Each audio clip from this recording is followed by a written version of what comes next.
भारत महापुरुषों का देश है और भारत की सकल संस्कृति अपने अपने युग की गौरव गाथा से भरी पड़ी है। जिस प्रकार भारत में महापुरुषों और उनके पुरुषार्थ को पूजा गया है, उसी प्रकार भारत में हर एक व्यक्ति और महापुरुष की आलोचना समालोचना भी होती रही है।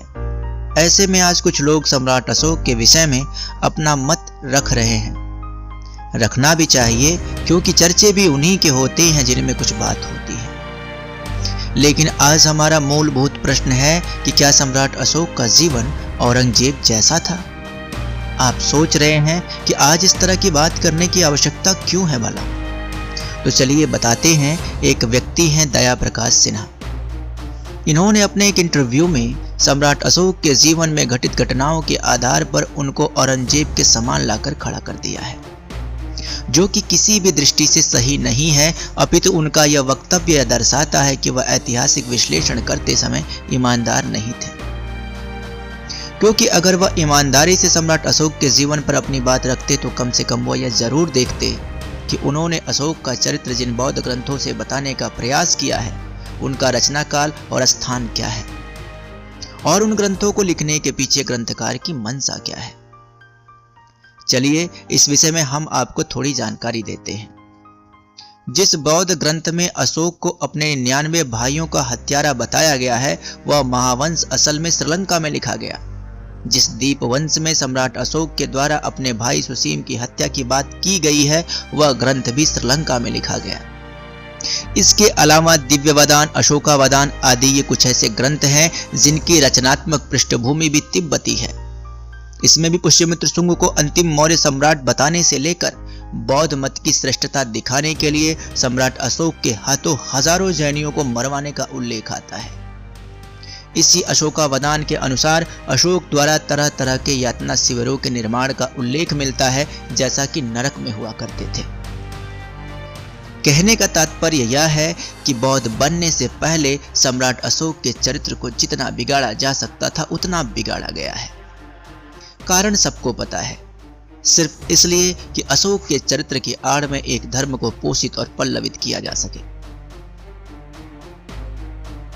बौद्ध ग्रंथों की बात करें तो ऐसा नहीं है कि यह खेल सिर्फ सम्राट अशोक के साथ खेला गया हो, बल्कि बौद्धों ने तो यह खेल लगभग उस दौरान के हर राजा के साथ खेला।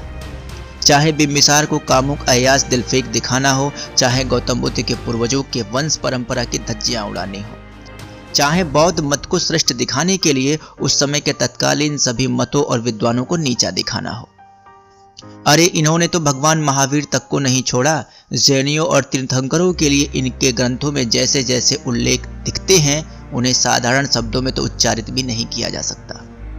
तो यह जो सम्राट अशोक के चरित्र का जो नकारात्मक पहलू है, जो सिन्हा जैसे लोगों को खाद पानी देता है, वह इन्हीं बौद्ध ग्रंथों का है, जिनका लेखन तो अशोक की भूमि पर हुआ ही नहीं। अतः मैं नहीं समझता कि सम्राट अशोक का वास्तविक चरित्र बौद्धों के लिखे इन ग्रंथों में ढूंढा जा सकता है, क्योंकि बौद्ध अपने मत की प्रसिद्धि के लिए जब भगवान महावीर तीर्थंकर को नहीं छोड़े, तो सम्राट अशोक का चरित्र मनमाने ढंग से लिखना इनके लिए कौन सी बड़ी बात थी। हम कह सकते हैं कि जिन ऐतिहासिक पुस्तकों का हवाला देकर सिन्हा जैसे लोग सम्राट अशोक के चरित्र की तुलना औरंगजेब से कर रहे हैं, वह ग्रंथ ही धार्मिक अतिवाद में लिखे गए, अपने आप को अच्छा बताने की नीयत में सम्राट अशोक के चरित्र को जितना गिराया जा सका उतना गिरा कर लिखे गए, वह भी भारत से बाहर बैठे बौद्धों के द्वारा। अतः इनको इतना विश्वसनीय नहीं माना जा सकता जितना विश्वास अशोक को समझने के लिए अशोक के आदेश पर लिखवाए आदर्श लेखों पर किया जा सकता है। और अशोक के धर्म लेखों में अशोक का वह चरित्र बिल्कुल नहीं है जो कि बौद्धों के द्वारा लिखे ग्रंथों में देखने को मिलता है।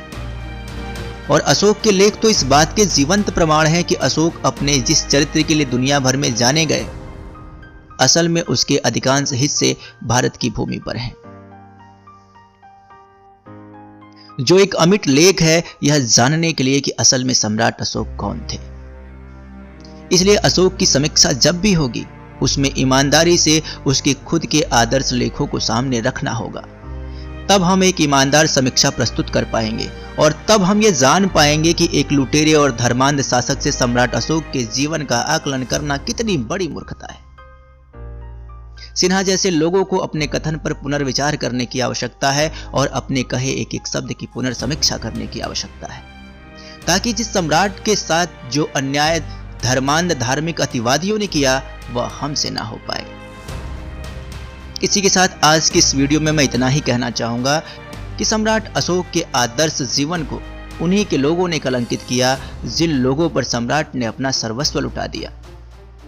सम्राट अशोक ने क्या पाया क्या खोया इसकी समीक्षा हम अगले भाग में करेंगे, लेकिन मैं आपसे इतना जरूर कहना चाहूंगा, एक समीक्षा आपके अंतर्मन में भी होनी चाहिए। आज की इस वीडियो में बस इतना ही। हम फिर मिलेंगे इस वीडियो के अगले पार्ट में। तब तक के लिए जय सिया राम।